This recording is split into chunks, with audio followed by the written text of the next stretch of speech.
Assalamualaikum warahmatullahi wabarakatuh. Halo Sobat Pendidik, di tengah hiruk pikuk zaman, di mana pendidikan sering terjerat pada nilai, angka, dan seragam.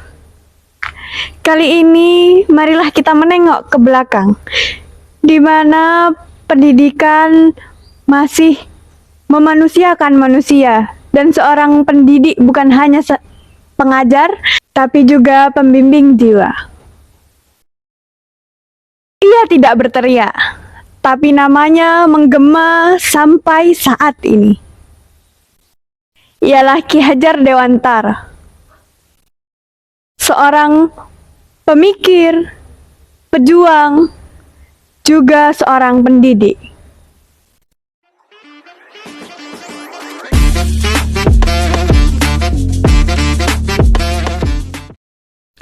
Halo, perkenalkan nama saya Sabitah Nur Imami dari Prodi Pendidikan Bahasa Inggris Universitas Muhammadiyah Jember. Final project kali ini Bapak Hatib menugaskan kami untuk membuat video tentang pendidikan Ki Hajar Dewantara. Buku yang saya jadikan referensi kali ini adalah karya Ki Hajar Dewantara bagian pertama yang berjudul Pendidikan. Buku ini berjumlah 555 halaman, diterbitkan oleh Majelis Luhur Persatuan Taman Siswa, dan yang saya jadikan referensi adalah terbitan kelima tahun 2013.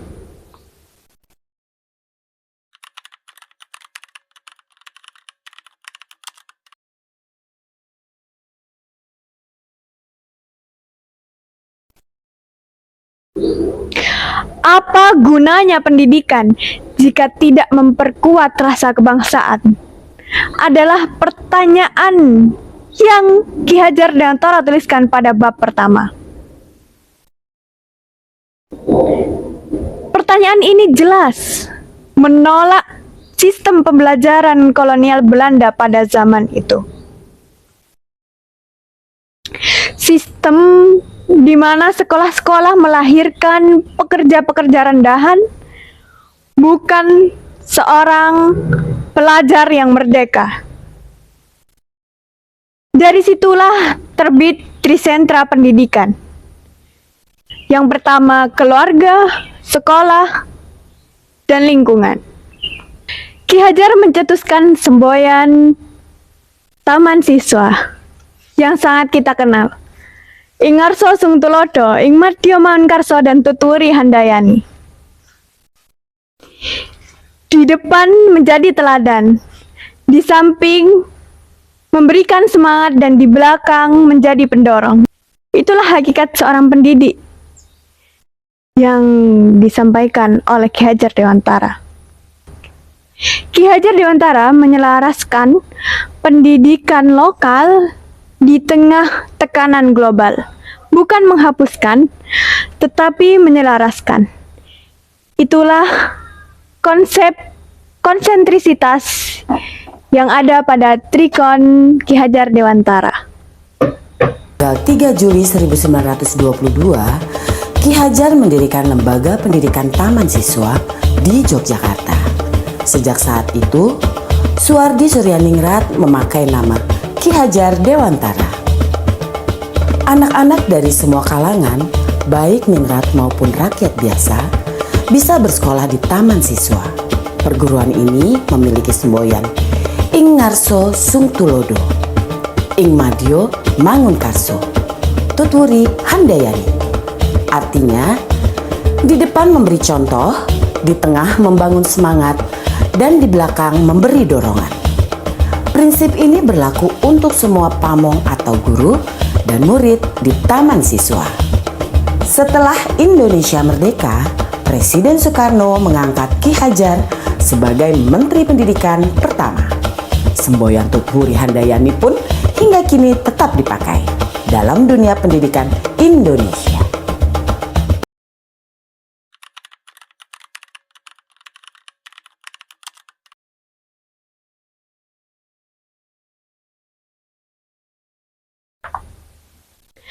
Pada bab ini, Nada tulisan Ki Hajar Dewantara berubah. Tulisannya menjadi tegas dan lantang. Ia menyebutkan, pendidikan bagi rakyat kita sangat mengecewakan. Ini adalah bagian dari perjuangan politik pendidikan Ki Hajar. Ki Hajar menolak monopoli sistem pendidikan kolonial. Ki Hajar memperjuangkan hak-hak rakyat kecil untuk belajar, untuk merdeka, untuk menjadi pelajar yang merdeka. Ia menuliskan bahwa seharusnya pendidikan mengadopsi nilai-nilai kebangsaan, bukan menerima mentah-mentah pendidikan dari Barat. Ia menyampaikan bahwa pendidikan bukanlah bentuk penindasan dan pemaksaan, tapi pendidikan adalah proses perjuangan untuk membentuk kebahagiaan rakyat.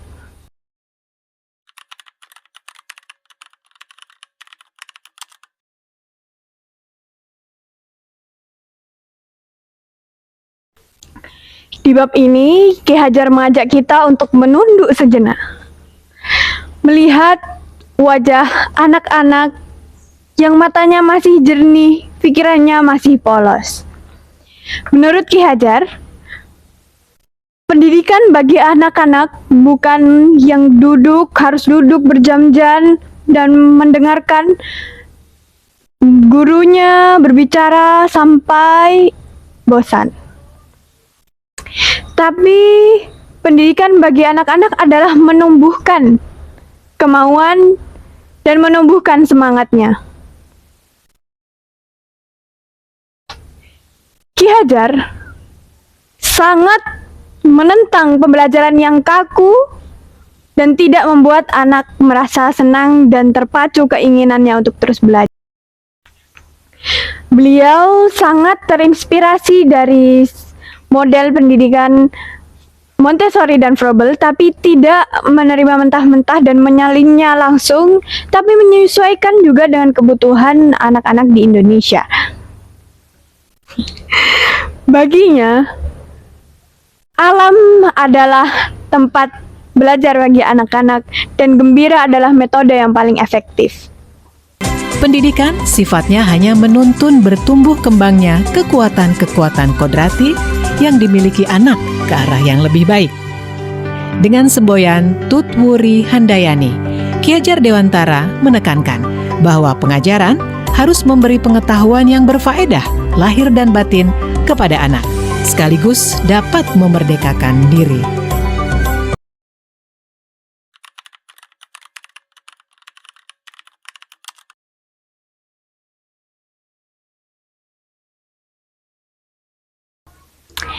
Yang berikutnya, pendidikan seni. Ia menulis, seni adalah bentuk pembelajaran budi pekerti yang paling halus. Dari seni, terbentuklah jiwa-jiwa yang bahagia.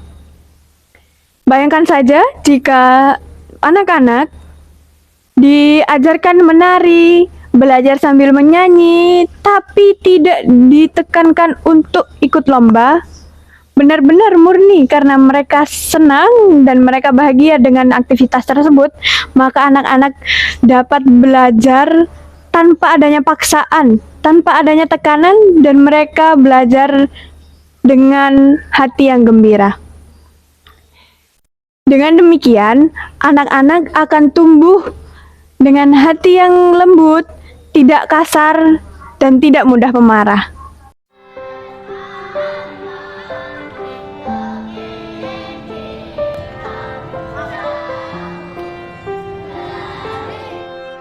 Gak asing kan sama anak-anak yang belajar sambil bermain dan bernyanyi?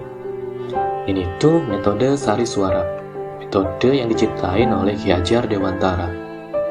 Tujuannya buat ngebiasain segala aspek keindahan dan kehalusan rasa dengan menggunakan semua panca indera. Salah satu jasa beliau ini bisa ngebikin masa kecil kita ngerasain belajar dengan seru. Terima kasih Ki Hajar Dewantara.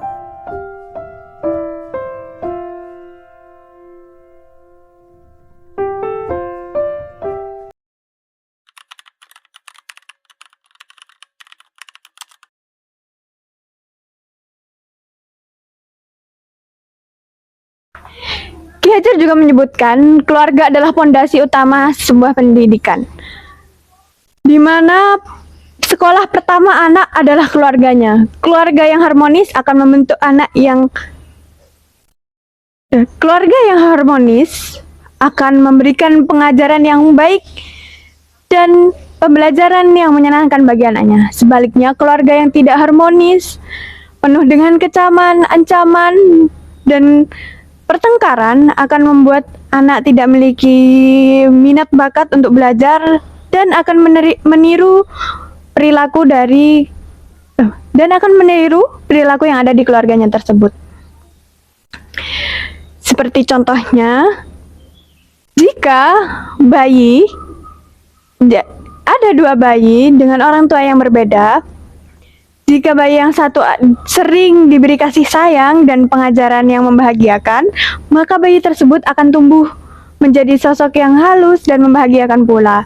Sedangkan bayi yang diurus dengan kasar dan diberikan tontonan yang tidak baik setiap harinya akan tumbuh menjadi anak yang penuh kekasaran dan perilaku yang tidak baik juga.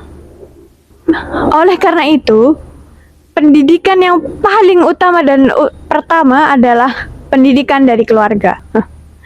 Keluarga bukanlah tempat lahir saja, tetapi juga tempat belajar tentang cinta, pengorbanan, dan rasa kasih sayang. Di dalam keluarga semua bersamaan akan memenang. Di situ tidak ada diskriminasi, tapi semuanya mengakui bahwa dalam segala hal ayah dan ibulah yang dianggap bijaksana. Tidak ada peraturan yang tertulis, tapi semuanya taat pada tradisi.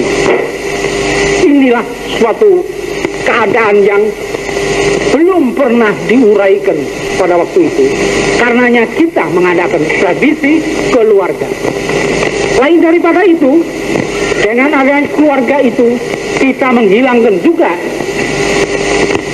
lapisan-lapisan buruh, kapitalis, imperialis, hilang semua. Sebab tidak ada satu orang anggota keluarga yang akan merugikan anggota lainnya.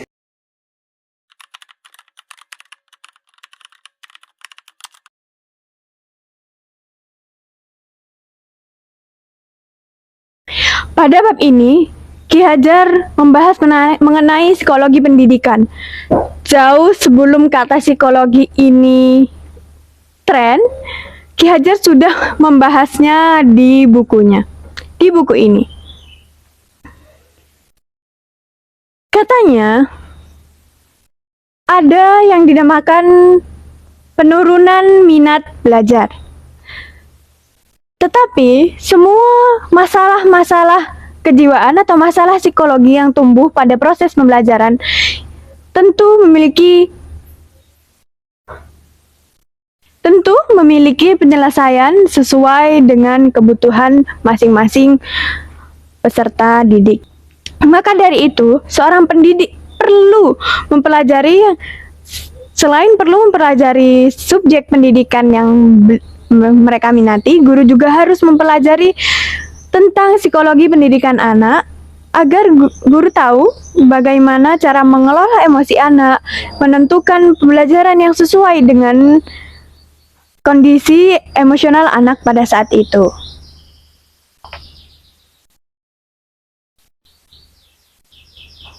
Pendidikan harus mampu mengendalikan jiwa, bukan hanya sekedar nafsu, tapi juga pengendalian diri. Katanya, pendidikan harus mampu menyentuh jiwa dan mampu mengendalikan pikiran dan perasaan. Bukan hanya sekedar mematuhi peraturan, tapi benar-benar kesadaran dari dalam diri peserta didik masing-masing.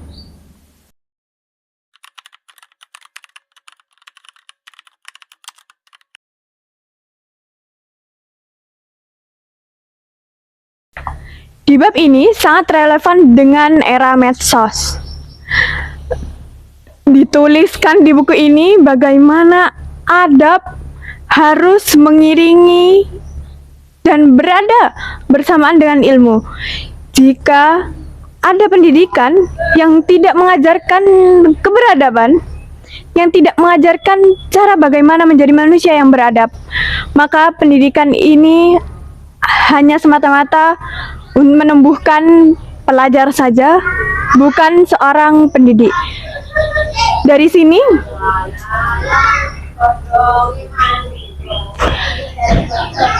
karena pendidikan bukan mencetuskan seorang ahli saja, tapi juga mencetuskan sebuah teladan bagi generasi yang selanjutnya. Tertulis dengan terang pada buku ini, kemerdekaan yang tidak dilandasi adab akan berujung ke sewenang-wenangan.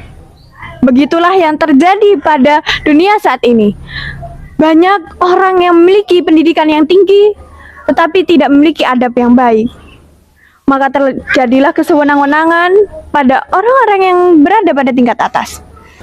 Ki Hajar sangat menjunjung tinggi keadilan.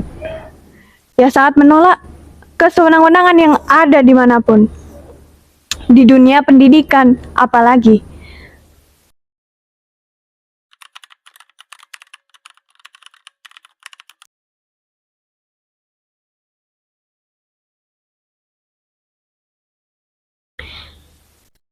Terakhir, Ki Hajar membahas soal bahasa.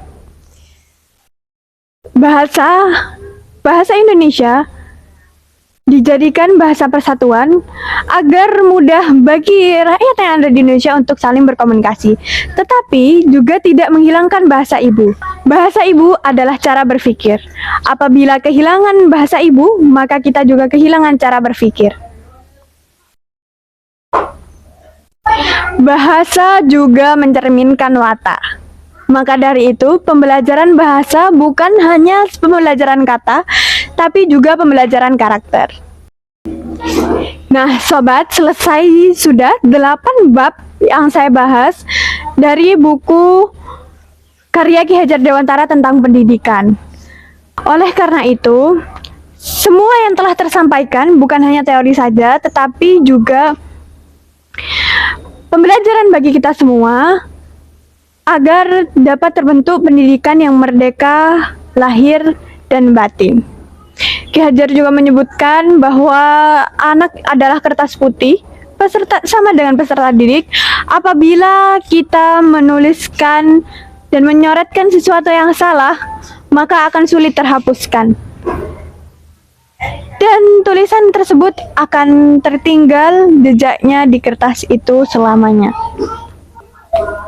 Semoga semua yang telah tersampaikan dapat memenuhi kebutuhan informasi sobat-sobat sekalian, juga memenuhi tugas dari Bapak Hatip selaku pembimbing mata kuliah Filsafat Pendidikan.